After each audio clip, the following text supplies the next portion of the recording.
Selamat sore saudara-saudaraku di segenap penjuru tanah air. Seperti biasa bahwa sore ini alhamdulillah kita telah diberi kesempatan dan kesehatan yang cukup dari Allah yang Maha Pemurah, sehingga kita bisa bincang-bincang soal suatu hal yang penting dalam kita menunaikan kewajiban kita sebagai warga negara Indonesia khususnya dan warga bumi pada umumnya.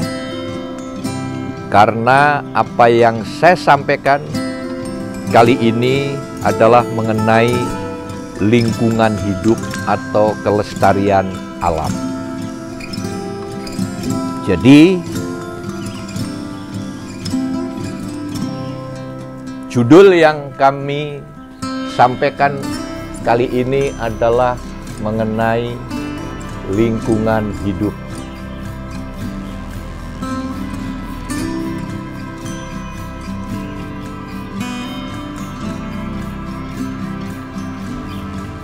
Yang konteksnya adalah kelestarian alam.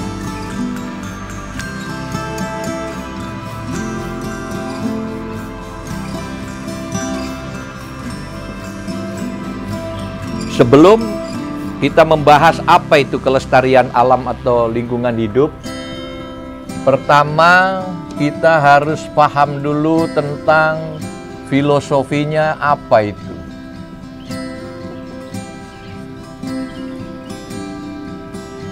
Bahwa alam semesta ini, baik darat, langit, udara, gunung, dan laut beserta isinya, itu Tuhan ciptakan yang merupakan titipan anak cucu.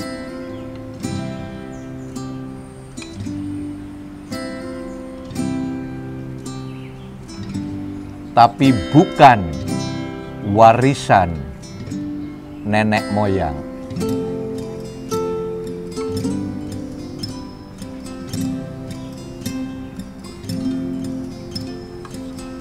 Apa artinya kalimat ini? Bahwa negeri kita khususnya, baik berupa darat, laut, udara, pegunungan, daratan, sawah, dan pantai-pantai pesisir, itu merupakan titipan anak cucu yang harus dilestarikan. Bukan warisan nenek moyang yang kita gunakan secara semena-mena. Sebagai contoh, itu adalah perbuatan yang jolim sekali kalau ada warga negara Indonesia itu dengan seenaknya menggunduli hutan hanya untuk sebuah keuntungan pribadi yang berlimpah. Ini. Jadi, secara filosofis bahwa kenapa kita harus melestarikan atau menjaga lingkungan hidup? Karena alam semesta ini adalah titipan anak cucu yang harus kita jaga dan pelihara untuk kehidupan generasi berikutnya. Tetapi bukan warisan nenek moyang yang kita pergunakan semena-mena hanya untuk keuntungan pribadi. Hal lain yang juga secara filosofis, apa itu? Kami pernah menyampaikan dalam judul di channel Berbagi Makna yang terdahulu, yaitu dengan kata-kata lestari kembang manfaat.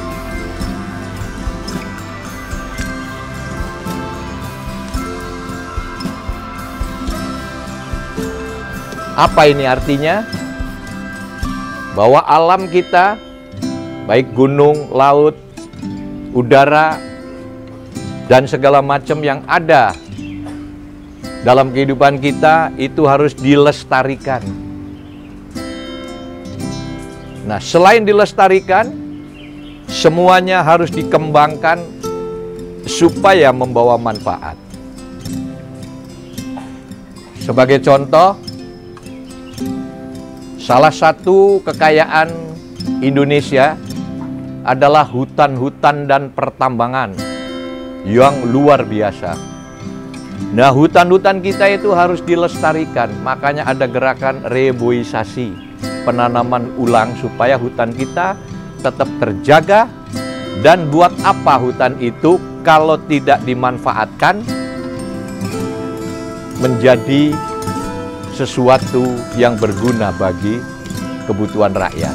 Sebagai contoh, kita punya hutan, salah satu isinya hutan adalah kayu, maka kayu-kayu itu sebaiknya dipergunakan seperlunya untuk membuat furniture yang hasilnya diekspor ke mancanegara.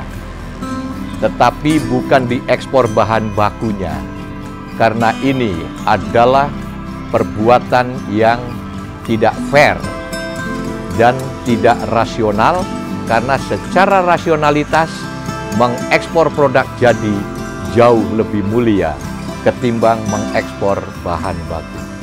Oleh karena itu pada waktu zaman Presidennya Soeharto, itu begitu kami mengusulkan agar rotan dan kayu jangan diekspor, langsung Pak Harto yes, dan besoknya langsung diputuskan.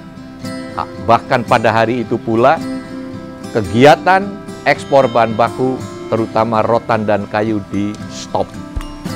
Ini mengenai lestari kembang manfaat.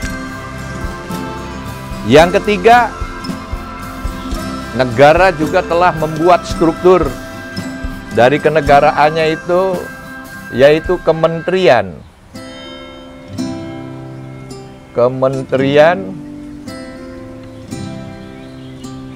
Kehutanan dan Lingkungan Hidup,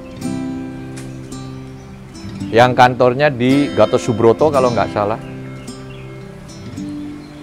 Nah, Kementerian Lingkungan Hidup dan Kehutanan sekarang dijadikan satu.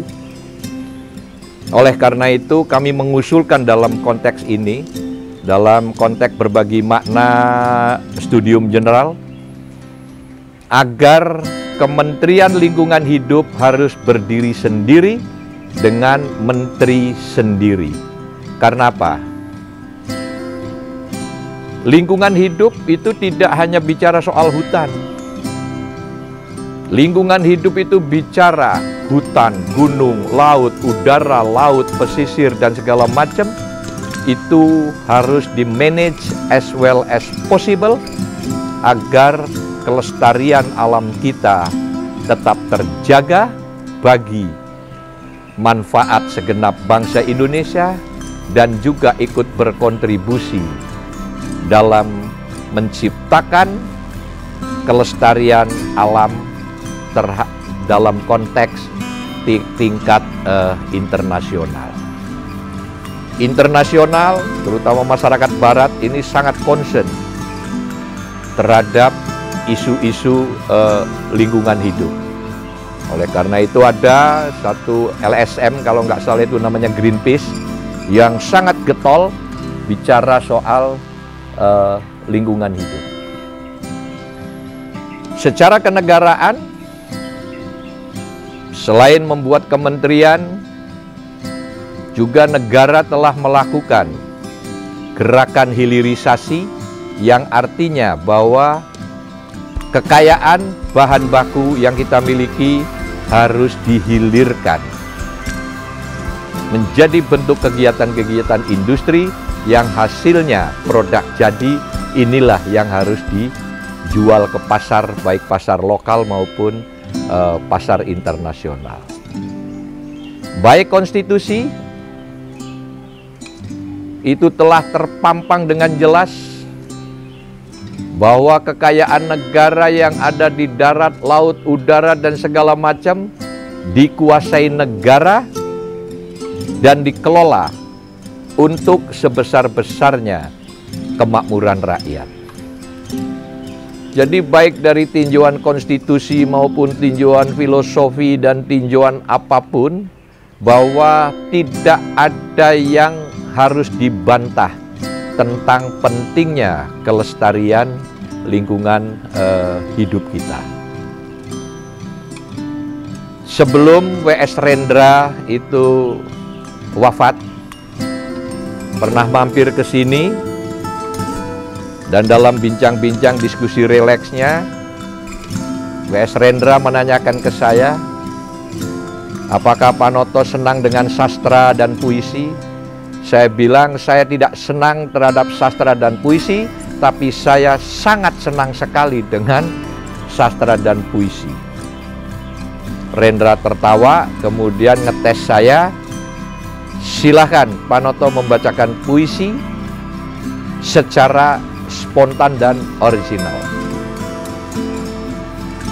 Lantas saya berdiri dan di depan W.S. Rendra saya seolah-olah sedang membacakan puisi, seolah-olah pegang kertas, padahal tidak ada kertas, yang ada adalah kalimat-kalimat yang keluar dari mulut saya.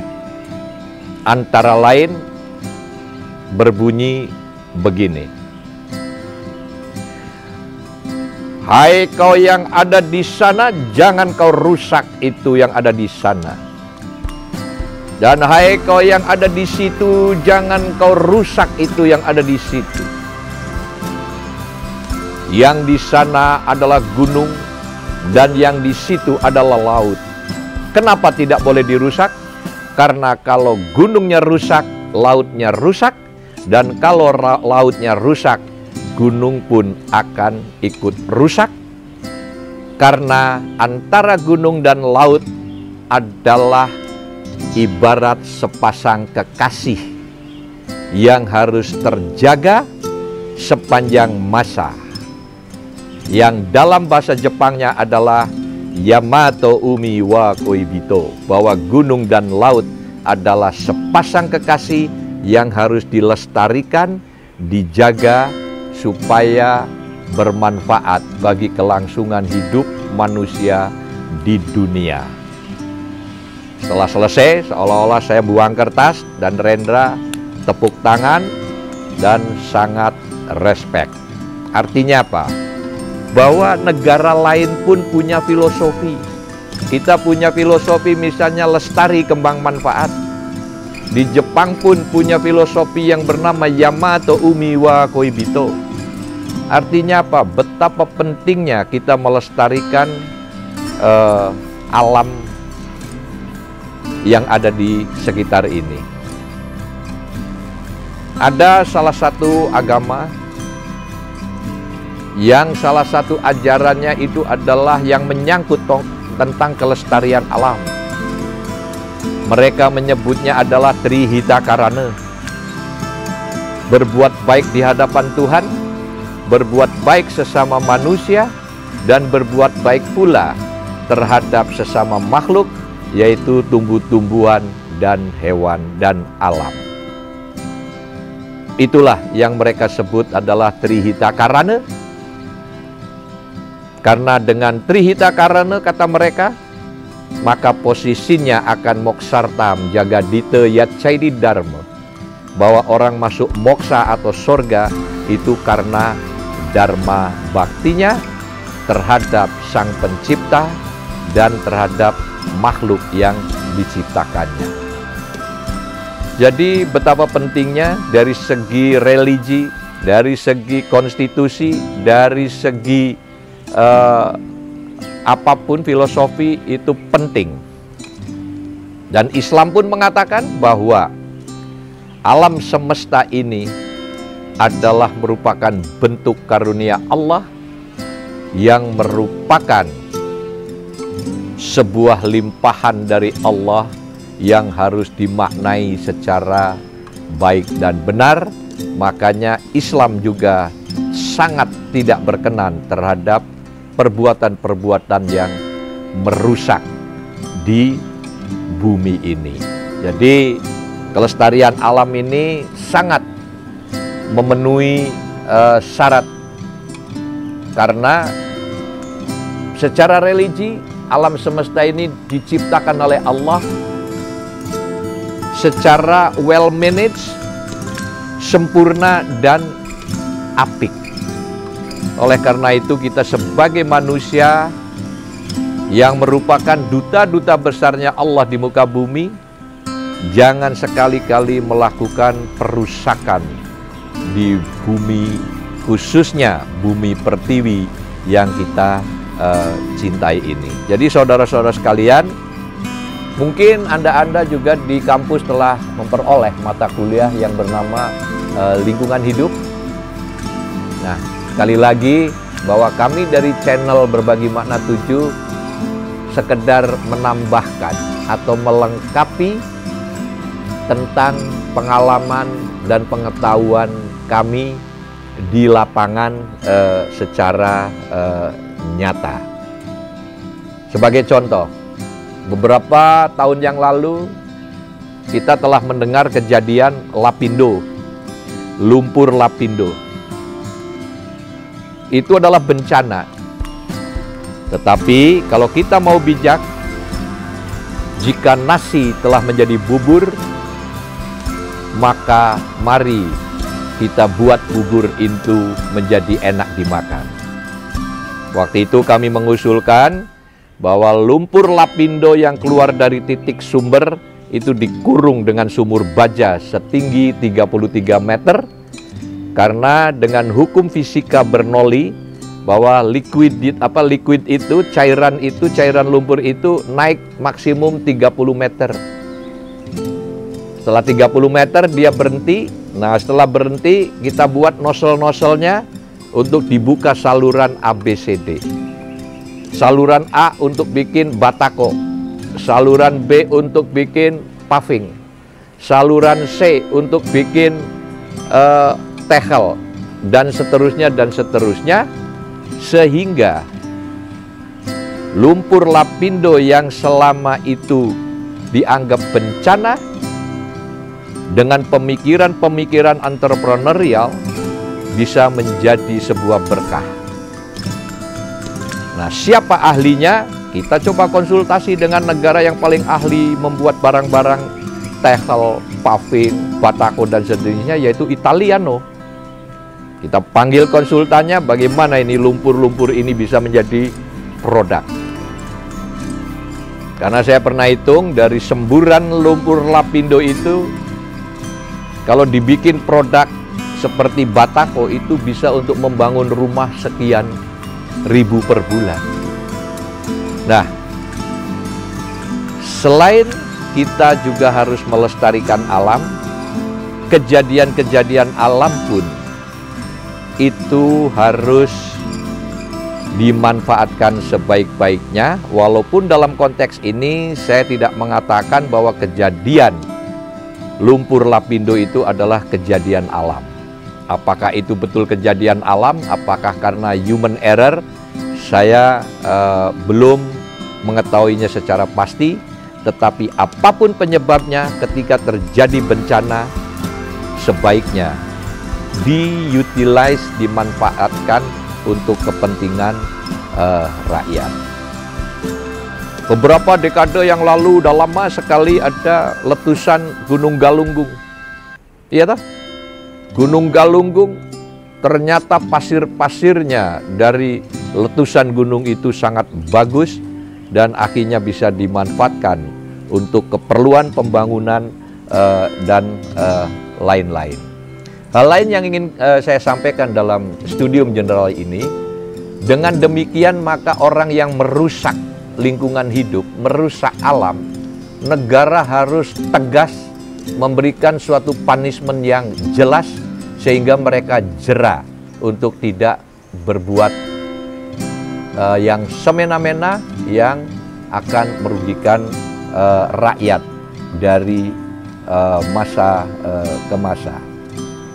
Hal lain mengenai masalah lingkungan hidup. Hari-hari kita punya masalah di setiap kota atau setiap daerah mengenai masalah sampah. Sampai pada waktu kami masih kuliah, teman-teman itu ngambil tesis banyak. Yang tesisnya itu adalah mengenai manajemen sampah. Nah, untuk konteks sampah ini yang juga mempunyai kontribusi terhadap melestarikan kelestarian alam, salah satu penanganannya adalah sampah ini dihancurkan, dikembalikan menjadi tanah. Kenapa sampah ini harus dikembalikan menjadi tanah? Karena semua sampah yang ada di atas bumi ini adalah berasal dari tanah. Baik sampah organik maupun sampah anorganik, semuanya dari tanah. Apakah sampah kaleng, logam, dedaunan, kertas, dan sejenisnya, itu semuanya berasal dari tanah. Maka untuk hukum keseimbangan, karena mereka asalnya dari tanah, maka sebaiknya mereka dikembalikan ke tanah dengan proses tersendiri. Sebagai contoh,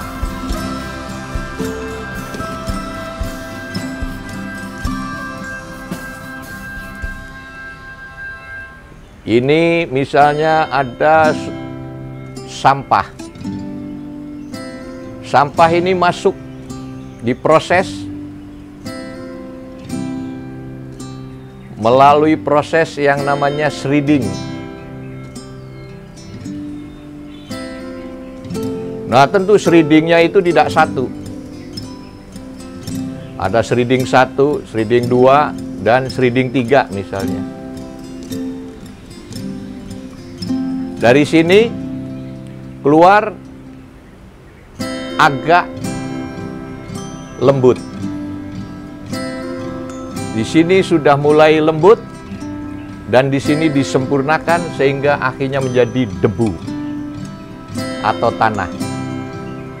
Nah, tanah ini dikantongin dalam kantong-kantong yang ini akan bisa dipergunakan untuk menambah daratan pantai, ditambah untuk meninggikan tanah sebagai fungsinya sebagai tanah urugan.